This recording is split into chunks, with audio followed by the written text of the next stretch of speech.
अकोल्यातील थेट छत्रपती संभाजीनगरमध्ये मराठवाडा सांस्कृतिक मंडळाचं मैदान महानगरपालिका निवडणुकीच्या पार्श्वभूमीवरती आता राजकीय वादाचं केंद्र बनलेलं आहे। कारण महानगरपालिका निवडणुकीच्या रणधुमाळीत आघाडी घेण्यासाठीच ठाकरे गटानं 6 ते 11 जानेवारी या कालावधीसाठी सांस्कृतिक मंडळाचं मैदान आरक्षित केलं होतं।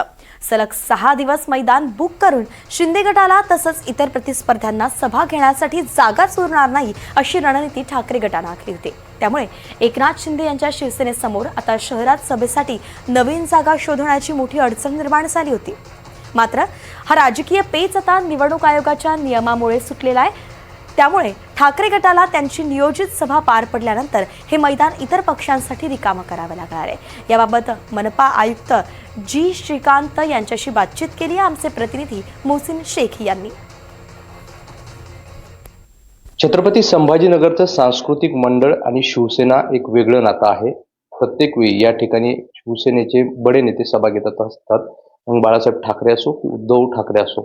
मात्र हे मैदान आता ठाकरे गटाने 6 ते 11 जानेवारीपर्यंत बुक केलेलं आहे आणि त्यामुळे हे मैदान आता शिंदे गटाला मिळेल का हा देखील प्रश्न उपस्थित होतोय। मात्र यावर एक वेगळा नियम निवडणूक आयोगाचा आहे, त्यामुळे ठाकरे गटाला देखील मोठा धक्का बसू शकतो। त्यांनाही हे मैदान इतर पक्षांना द्यावं लागणार आहे। सर, एका पक्षाने किंवा एखाद्या संघटनेने एखाद्या मैदानावर राखीव म्हणजे करून घेतला अनेक दिवसासाठी, तर इतर पक्षाला तो मिळेल का? काय नियम वगैरे आहे?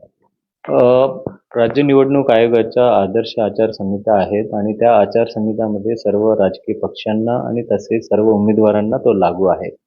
एखादा मैदान एखादा विशिष्ट पक्षांनी पूर्ण इलेक्शन कॅम्पेनिंग पिरियडमध्ये त्यांना घेता येणार नाही।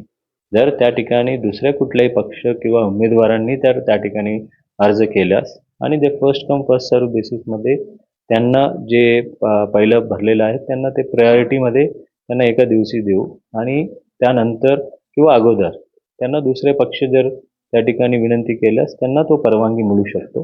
कारण इलेक्शन कमिशनची उद्देश हे आहे किंवा कुठल्याही पक्षाचा किंवा कुठल्याही उमेदवाराचा एखादा मैदानाचा मोनोपोली असू शकत नाही।